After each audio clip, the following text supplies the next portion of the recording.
The superiors tasked NORAD, the North American Aerospace Command, to send up or scramble jet fighters to find out what is going on. NORAD then issues a scramble order to the nearest Air Force base with fighters on alert. But although interceptions usually occur within 10 or so minutes, in this case, 80 or so minutes had elapsed before fighters were even airborne. It's a mind-bending anomaly. Not a single U.S. Air Force interceptor turns a wheel until it's too late. There are no jets at all. What if they were so confused and had been so deliberately confused that they couldn't respond? The reason that they didn't know where to go was because a number of conflicting and overlapping war game exercises were taking place. It involved the insertion of false radar blips onto radar screens in the Northeast Air Defense Sector. Center Team U, we have a problem here. We have a hijacked aircraft headed towards New York. We need someone to scramble some F-16s or something up there to help us out. Is this real world or exercise? Is this real world or exercise? There was another exercise, Vigilant Warrior, which was, in fact, according to a NORAD source, a live-fly hijack drill being conducted at the same time.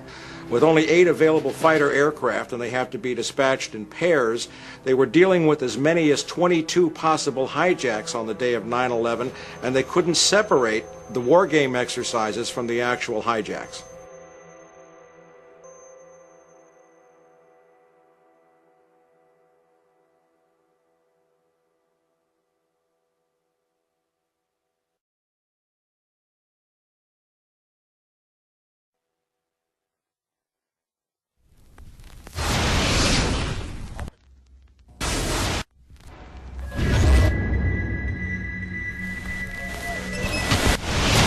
Page 172.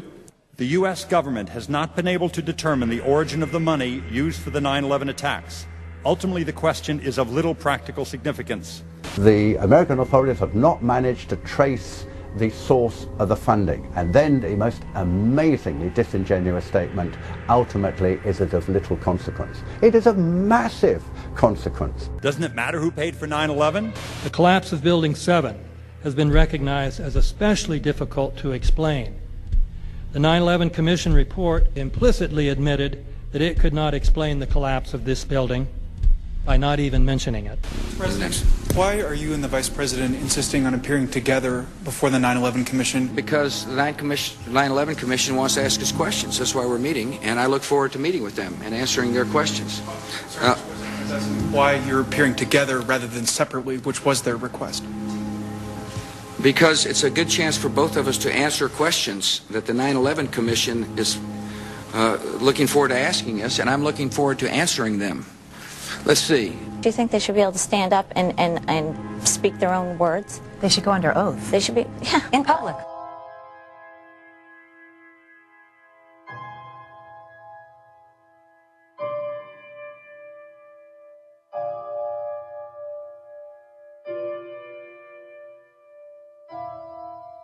Don't you think that the families deserve to have a transcript or to be able to see what you Adam, said? you asked me that question yesterday.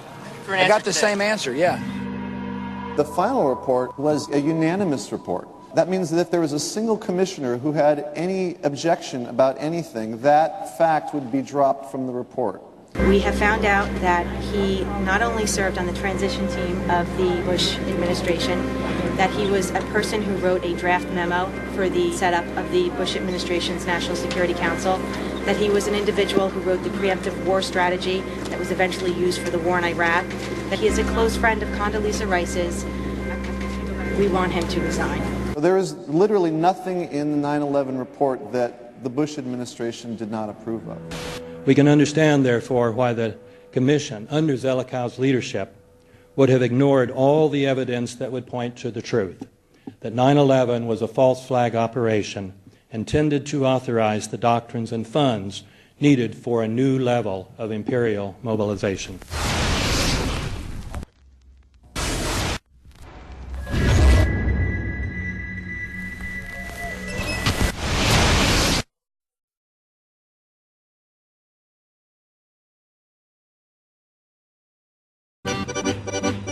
armed with knives, armed with chemical, biological, nuclear weapons. Fanatics, terrorists, September 11th. September 11th, killers, September 11th, terrorists. Terrorists of Al-Qaeda, terrorists, nuclear weapons, terrorists. 9/11, terror, terrorist, evil. September 11th, September 11th. The terrorists, war and danger. September 11th, terrorism, global terrorism, terrorism, terrorists. Terrorists, terrorists, terrorists, terrorists, the terror. Terrorists, terrorist, terrorism. September 11th, global terrorism, terrorists. Terrorism. September 11th, world terrorism, terrorism. September 11th, global terrorism. September the 11th, terror. Weapons of mass destruction. September the 11th, terrorists. The evil terrorists, no.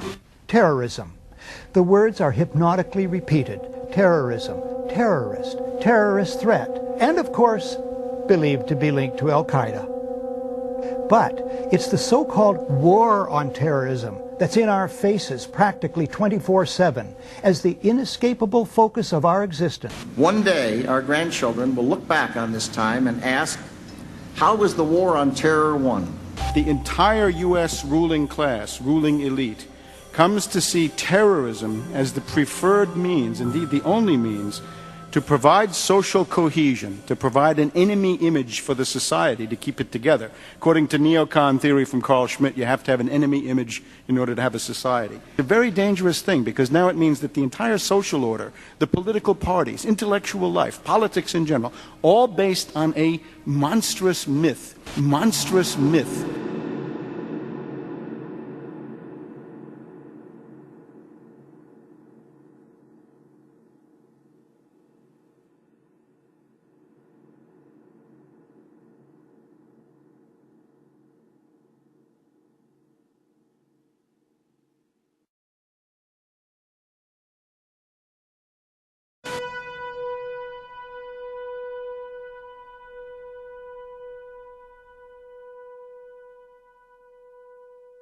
Look, the CIA has done in this country, what they've done to us is unbelievable. Look at the terrorist acts that have occurred. The CIA behind most, if not all of them. We had the Marine Barracks. We had our embassy in Kenya. We had Pan Am 103. We had the USS Cole. We had Oklahoma City. We had the World Trade Center in 1993. That helped the terrorists blow up the World Trade Center the first time. They built the bomb. They got the driver's license.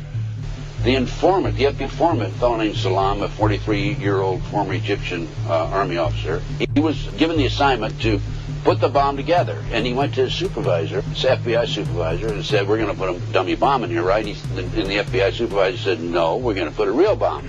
The FBI actually carried out the attack on the World Trade Center in 1993. They actually hired Ahmad Salam and paid him $1 million and gave him real explosives, a detonator, and told him to build a bomb and to give it to the foolish people that he was controlling to allow them to attack the World Trade Center complex. Unfortunately for them, there were only 6 people killed, not enough to pass the legislation. So what happened is 2 years later, April 19, 1995, down comes Oklahoma City Murrah building, 168 people killed. 1 year later, the anti-terrorism legislation that takes away many of our constitutional rights and civil liberties is passed.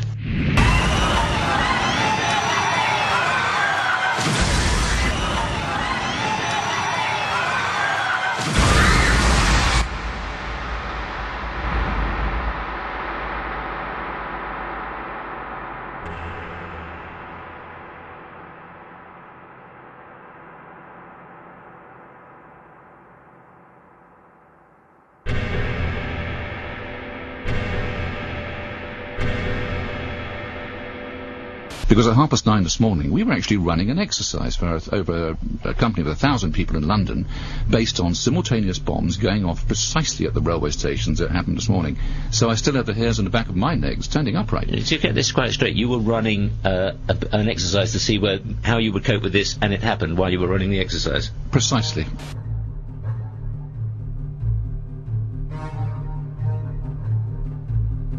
Supposed to believe is some kind of coincidence, there was also an anti-terrorist drill going on 7/7.